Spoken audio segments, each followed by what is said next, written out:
Hey, it's Wednesday 27th night. I'm Evan. And today we're going into the engineering phase. Going into the engineer, it is going to be the last of the Starship Combat Phases videos that we're doing for now. We will go into the intricacies of Starship Combat in later videos, just how critical thresholds work and all that stuff. But for now, engineering in Starship Combat, it starts on page 323 of the Starfinder core rulebook. And there's sort of almost like a quasi-healing class of Starship Combat. Like a combat medic, where they're not going to be healing any real tissue damage, but it'll stop you from bleeding out. Yeah, exactly. And so with this stuff from bleeding out, they do things like, and they have different options, just patch, different all that stuff to really take care of certain specific problems right then. Yeah, in the heat of the moment. Yeah, but for real short-term solutions in combat. Outside of combat, they can start doing repairs, but we'll get into that later. So the first ability that they have is Divert. The DC for diverting is going to be 10 plus double your starship's tier. And when you do this, you can go ahead and you can make a couple choices. You can either redistribute points from your core to your shields evenly.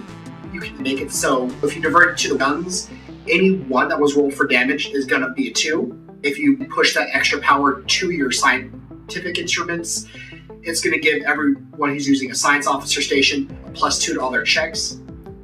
And if you divert power to your engines, you'll increase your speed by 2. And so that's really good if you do need to get your ship out of a tight situation, or just to give your crew the edge in combat. Say you are going against what is normally a much faster and more agile ship. If the engineer wants to divert power to the speed, well then there you go, you can get that extra bonus there to outmaneuver them. Yeah, put the old sci-fi brick on the gas pedal. It is very important to put some distance between you and the other ship to keep out pacing them. Or if you're trying to ram them, you can ram extra hard. Yeah, with the shield increase though, the shield points do have to be diverted evenly amongst all parts of the ship, but that's still 5% of your ship power core rating diverts all parts of it. The next action they can take is Hold It Together.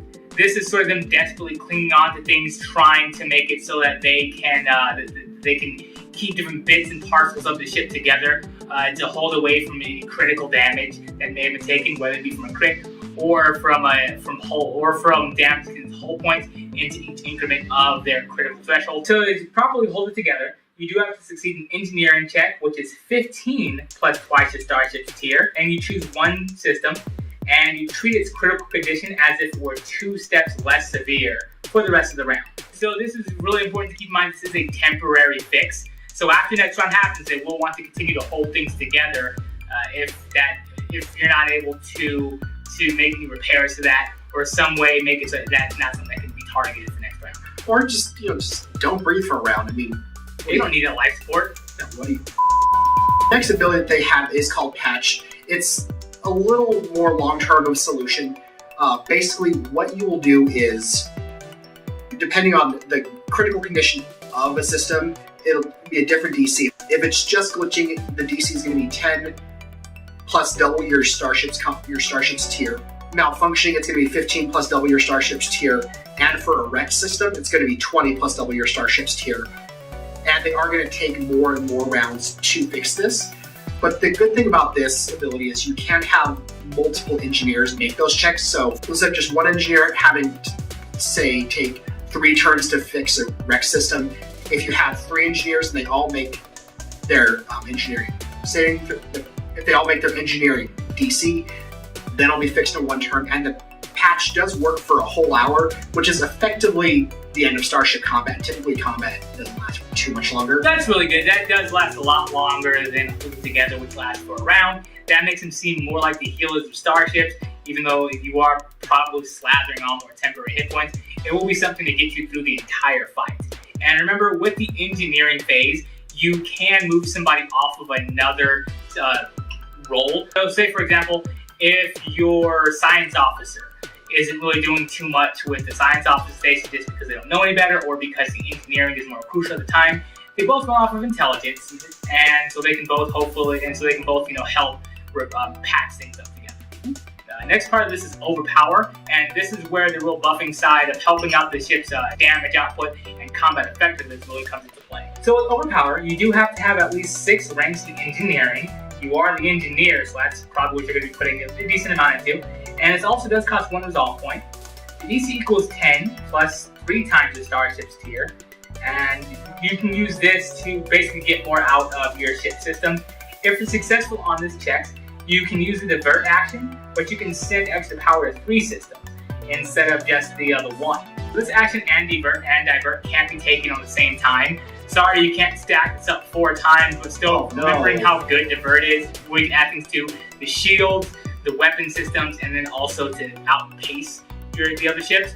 That's a really good action. The last ability is Quick Fix. For this, you will have to have at least 12 ranks in engineering, so that means you're really good, you're Scottish, probably your Scots accent is just overflowing, not just while you're doing any engineering, probably just it's bleeding over to your regular life, probably drinking a lot more, you're nigh unintelligible to your other teammates, but it does cost 1 resolve point, and you attempt an engineering DC check of 15 times double your starship's tier, and if you're successful, you can move 1 critical damage condition from 1 systems for an hour, which is a little bit like Patch, but the only difference is it doesn't take multiple rounds and you don't have to be throwing multiple engineers at it. This is what separates the journeyman engineers from the masters, because at 15 plus double your starship tier, say even if you are a crew member of a first tier ship, that's still going to be a 16 roll. That's not always easy to make, so you will have to have a hefty amount into your engineer.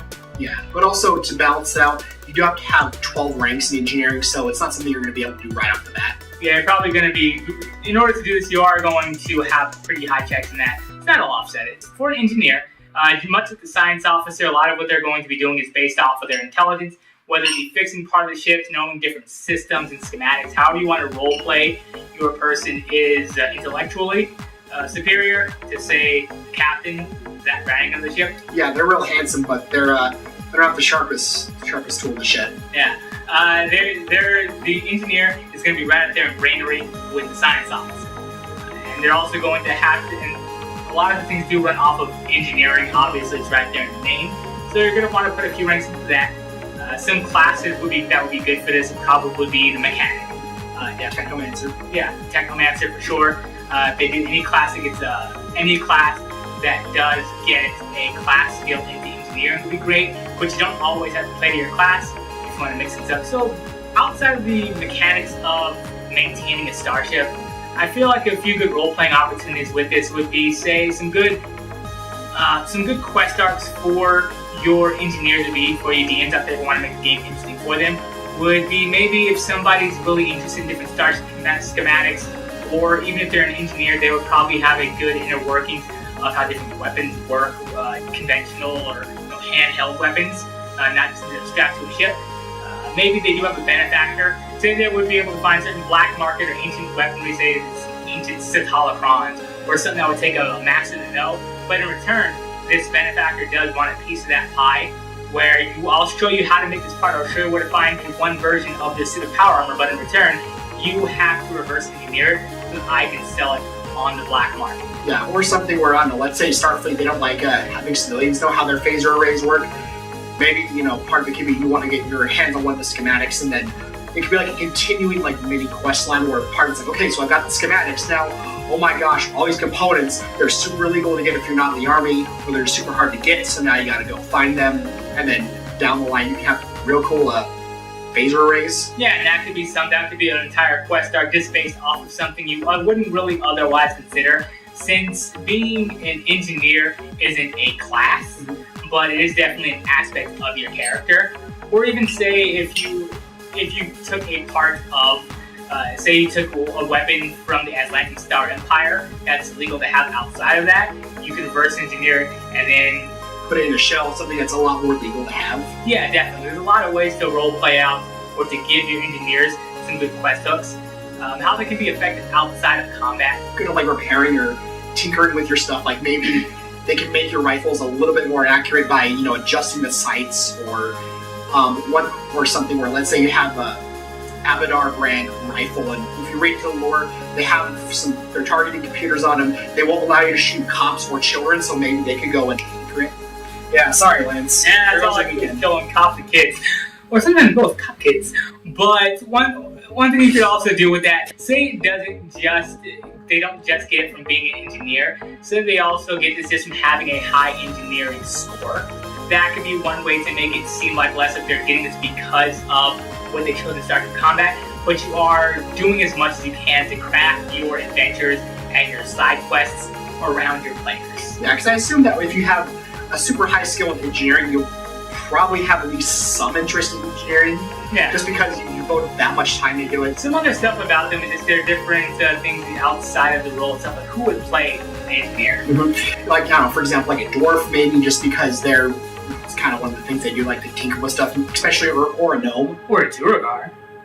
But maybe do it for, like, evil reasons. Instead of, like, ooh, I want to buy this bed that can bring someone back to life, it's like, ooh, I want to make this bed that can make someone an orphan. Yeah, pretty cool. But yeah, there's a lot of different people that would want to play this. I would imagine your wallflower of the group would want to pick an engineer. It's still something that's vital to Starship Combat, giving different benefits, healing your ship's shields to some degree, patch things up.